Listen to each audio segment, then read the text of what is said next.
Hey, everybody. I want to address a few questions, concerns, statements. First of all, let me say this. We're going to D.C. A bunch of pro-democracy Democrats, moderates, independents, and even moderate Republicans. We're going to D.C. and we are going to demand that our Congress honor our Constitution. If that sounds radical to you, then I think that you are the victim of an insane political climate.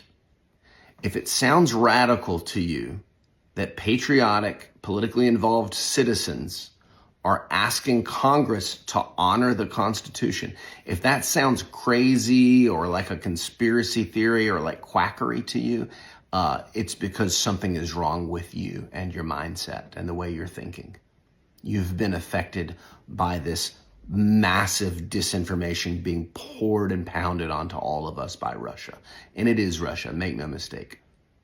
Elon is Russia, Twitter is Russia, all this disinformation from eating cats to the trans lunacy, all of that is disinformation. It's no different than the satanic panic or any other psychosis that has happened in American history. If you think that's crazy, I think you're crazy. This is nothing like the January 6th riots, okay? We are not fighting law enforcement. We are not harming law enforcement or anyone else. We are not going to harm or touch anyone. That's specifically a part of what we're telling everyone. This is a peaceful protest. You are not allowed to be armed with anything. Not a cane, not a flagpole, none of that. We have signs, we dress nice, we carry our signs, we use our voices. We demand that Congress honor and uphold the 14th Amendment, Section 3. It's that simple. We're not trying to bust windows out of the Capitol or take a shit in Nancy Pelosi's office or march through the Capitol with rebel flags, even though we pretend like we're not racist. Looking at you, Proud Boys. This is not that. And here's another reason why it's nothing like January 6th. A, we're not going to be there on January 6th out of respect for the people that were involved in January 6th. When I say the people involved, I mean law enforcement and Congress, not the dumb rednecks that did it. We're not going to be there on January 6th. More importantly, we're not getting our talking points from Mr. Pillow Man or whatever that guy's name is. The guy that looks like Borat and used to sell pillows until he got bankrupted. We're not getting our talking points from that guy because we're grown-ups. We're not simpleton imbeciles. We're not getting our talking points from a 90-year-old washed-up drunk attorney with hair dye running down his face, hosting a press conference at a landscaping place that he thought was a hotel. Okay?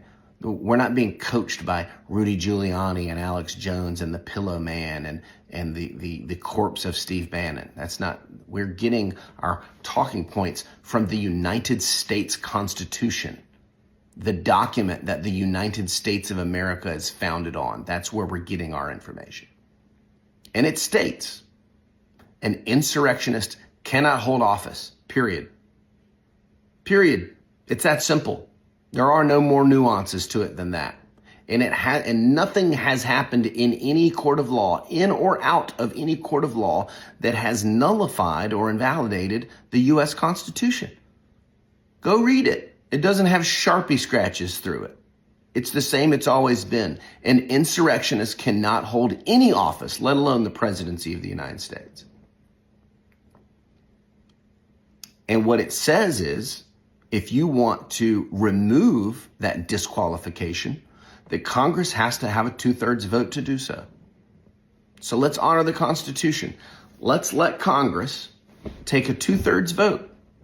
If 2/3 of Congress thinks that we should let an insurrectionist / Russian asset take our White House, the people's White House, okay, then we're done. Then it's all over, and so is American democracy. But let's do that. Let's have the conversation. Let's get Congress talking. Let's get the American people talking about the 14th Amendment, Article 3. He's an insurrectionist. He just is. He was impeached for it. After he caused the insurrection, he was impeached for a second time and declared then by Congress, by the body that makes this decision, to be an insurrectionist. And the Republicans are spineless, so they didn't do anything further because they're spineless cowards. Mitch McConnell is a coward. That's why his neck looks like that, because he doesn't have a spine inside of it. This will be the end of American democracy as you and I know it, period. It's not hyperbole. It's not exaggeration. This country will never be the same if we allow an insurrectionist and Russian asset to take our White House. He's talking about trade wars with Canada and Mexico, our closest neighbors, our friendly northern neighbors that control a ton of the oil and energy that we consume. Why would any president try to start a trade war with our closest neighbors?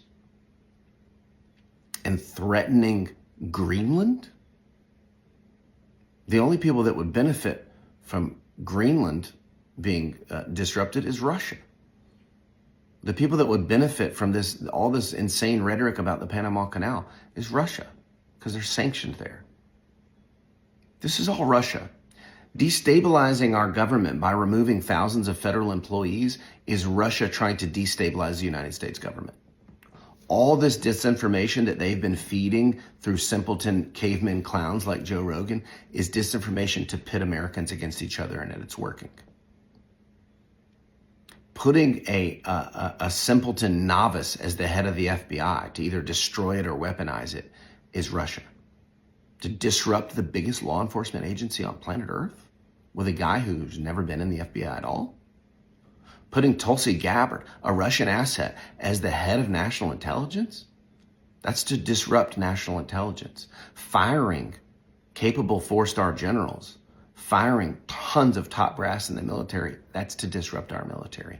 They want to disrupt our economy, our allies, our trade relations, our military intelligence, our government, and our relations with each other. And that is Russia, and that is what Russia does. In every country all over the world, they do it all the time. They just did it in Romania. They're doing it in Georgia. They've done it in Ukraine. They do it all the time. That's all they do. They're not your friend, and if you think they are, you're one of the stupidest people in American history. They are our biggest adversary. They always have been, and that has not changed. Vladimir Putin wants World War III. Kissing his ass isn't going to stop it. It's going to cause it. This is a guy who helped Assad kill 500,000 of his own people. So when you talk about Gaza, and Gaza is a nightmare, I admit that. I'll never argue that it's not. And Netanyahu should be in jail. But when you talk about Gaza, that's, let's say, round up to 50,000.